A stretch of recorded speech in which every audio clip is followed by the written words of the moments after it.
cette nouvelle chronique du prof. Donc aujourd'hui, on va parler des kits de suspension, la différence entre un kit short arm et un kit long arm. Donc j'ai fait un beau petit bricolage pour mieux vous expliquer ça.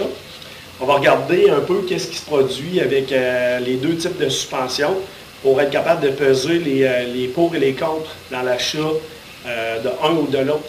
Donc je vous explique tout de suite un peu mes dessins. Ça ici, c'est un frame, la partie arrière, mettons, d'un Jeep, vue de côté. Je l'ai coupé ici pour... j'ai tracé cette ligne-là pour prendre des mesures. Donc, la roue, la partie arrière du frame. Ça ici, on a les deux braquettes. Ça, c'est la braquette d'origine pour un kit short arm.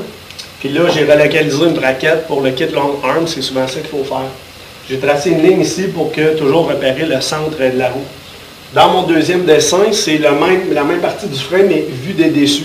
Donc, on a l'essieu avec les deux roues ici. On va regarder ce qui se passe aussi de ce côté-là. Donc, je vais commencer tout simplement par poser mon kit de short arm. Je le pose sur la braquette. Je le prends sur mon aimant.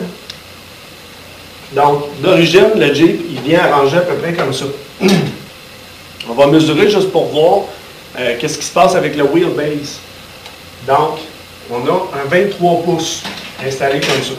Fait que là, mettons qu'on a un gars qui se pose un kit économique, il se rajoute des spacers de coille, mettons, un 2-3 pouces. Voici qu'est-ce qui se produit. Ça descend un petit peu. Là, maintenant, si on reprend la mesure, ça change un peu. Là, on est à 22 pouces. Donc, le wheelbase a diminué, mais ce n'est pas majeur. Et le fait que ce n'est pas majeur, c'est ce qui fait que les gens ils pensent que c'est un kit qui est tout à fait correct et normal. Mais là, on va y aller en situation de trail. On va regarder qu'est-ce qui se produit en situation de trail. Donc là, vous avez retenu qu'au départ, on avait 23 pouces. On est rendu à 22 avec l'augmentation. Mettons que le Jeep se retrouve en situation de flex. Il monte sur une roche de l'autre côté. La roue de ce côté-ci, elle, c'est elle qui descend. Donc, voyons voir ce qui se produit lorsque la roue descend.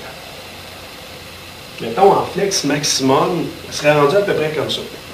Première chose qui se produit, le wheelbase est rendu à 19 pouces et demi. Donc là, on a un changement dramatique au niveau du wheelbase. Donc, ce que ça fait, on va regarder ici ce qui se produit, c'est que la roue ici, elle se rapproche, tandis que là, elle reste en même place. On se ramasse avec un derrière qui est quasiment un rear steer, là, il y a quasiment une conduite arrière. En fait, la roche, la roue qu'on voit là, c'est elle qui est ici. La roue qui est montée sur la roche, c'est celle-là. Là, on se trouve être en situation de flex suffisamment extrême pour qu'on ait le goût de commencer à tourner le volant pour quitter l'obstacle parce que peut-être que le véhicule est déjà rendu limite et qu'il cherche à tomber sur le côté. Alors que le conducteur il cherche à quitter l'obstacle, bien, l'essieu arrière, les roues arrière le ramènent encore plus sur l'obstacle. Ça, c'est un inconvénient qui n'est pas majeur, mais il y a tellement de petits facteurs comme ça dans un véhicule de trail qui peuvent être néfastes. Si on les additionne tout ensemble, ben, ça peut devenir vraiment un véhicule qui est désagréable à conduire. Ça, c'est juste une chose. Un autre effet qui peut se produire, c'est qu'admettons, le véhicule s'en va par là-bas. Admettons que le différentiel avant, il est à côté sur une roche solide, là. Puis que là, le véhicule n'avance pas, mais les quatre roues continuent de tourner. Qu'est-ce qui se passe avec l'essieu arrière? Là, les roues, eux autres, ils avancent, ils veulent faire avancer le véhicule. Puis là, la roue, elle, vers où elle se dirige? C'est vers là. Étant donné l'angle du bras, bien, la roue, elle cherche carrément à passer en dessous du véhicule. Habituellement, cet effet-là est arrêté par les chocs qui retiennent le différentiel. Ou il ne se rendra pas loin de toute façon parce que ce qui va se produire, c'est que le driving shaft, il va avoir un joint qui va casser puis ça ne pourra pas se produire. Mais ça aussi, c'est un effet qui est très néfaste. En fait, on perd de l'énergie de la traction pour propulser le véhicule. On la perd dans les chocs parce que le différentiel veut avancer. Donc ça, c'est très néfaste. Une autre chose qui est néfaste, c'est que le driving shaft, à un moment donné, à cause qu'on perd du wheelbase, le driving shaft, lui, il faut qu'il raccourcisse. Comment est-ce qu'il fait pour raccourcir? Bien, il y a une partie avec un slip. Mais là, voyez-vous le changement dramatique de wheelbase avec un vrai véhicule. On peut parler d'un 7-8 pouces le wheelbase rapetisse, à ce moment-là, le slip yoke qui se ramasse dans le fond. Puis là, moindrement qu'il y ait un coup, là, ça va venir fesser dans le transfer case, dans la transmission. Et puis, qui ont des casings en aluminium, à ce moment-là, ça risque de craquer. Donc ça, c'est pas idéal du tout. L'autre chose qui arrive, c'est qu'on peut avoir moins de flex avec un short arm. Je remets la roue en place. On va utiliser le kit long arm. On va être plus en mesure de voir ce qui se produit.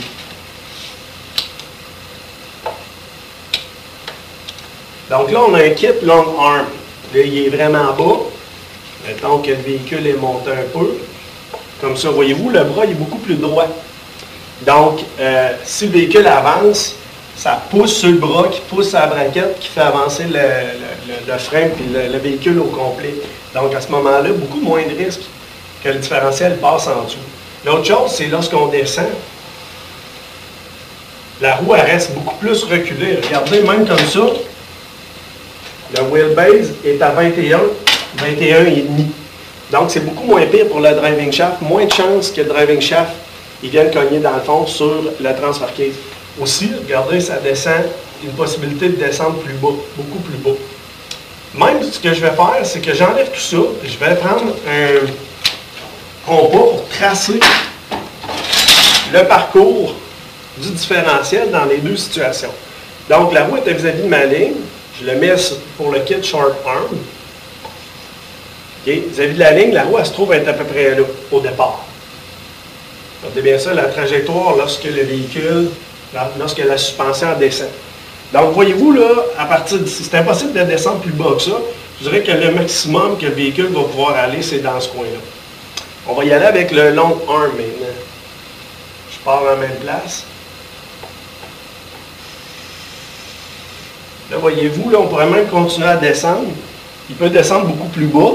Mais voyez-vous, ici, là, c'est impossible, il ne descend pas plus. Même, il va repartir en montant à partir de là.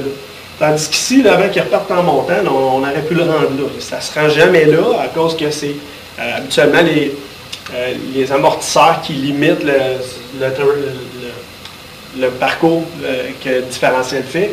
Mais les possibilités sont plus grandes. Il y a plus de potentiel avec un kit long arm. Il y a un petit changement comme ça qui se produit aussi avec un kit long arm, mais il est négligeable et puis ça nous donne un meilleur contrôle. Donc, voyez-vous, c'est quoi? C'est tout simplement ça qui se produit. Fait que vous avez été en mesure de voir les avantages et inconvénients d'un kit short arm. Maintenant, c'est quoi les inconvénients d'un kit long arm? Il y en a un, en gros, c'est le budget. C'est que les fabricants, ils s'en reprennent et ils vendent ça vraiment plus cher, étant donné qu'ils savent que c'est plus prisé, qu'il y a un meilleur contrôle, tout ça. Donc, moi, ce que je vous recommande, c'est tout simplement de placer, si votre objectif, c'est vraiment les performances dans la trail, je vous recommande d'être patient, mettre l'argent de côté, et puis de modifier tout d'un coup, hein, parce que si vous êtes rendu à mettre ça, peut-être qu'il va y avoir d'autres modifications associées à ça, comme un grossissement de pneus, un changement de ratio dans le différentiel. Donc, je vous recommande d'être patient, puis d'y aller... de ramasser vos sous. Si votre objectif, c'est tout simplement de rentrer des plus gros pneus, puis parce que votre véhicule, il reste plus sur la chaussée, à ce moment-là, ça ne devrait pas poser un problème majeur. Je pourrais peut-être rajouter une chose, c'est qu'un kit short arm, lorsqu'il s'est lifté, c'est supposé habituellement, c'est moins confortable qu'un kit long arm. Pour quelle raison? Bien, c'est simple. Étant donné que le bras d'origine est à peu près comme ça, puis là, il est rendu plus en angle. Lorsqu'on frappe,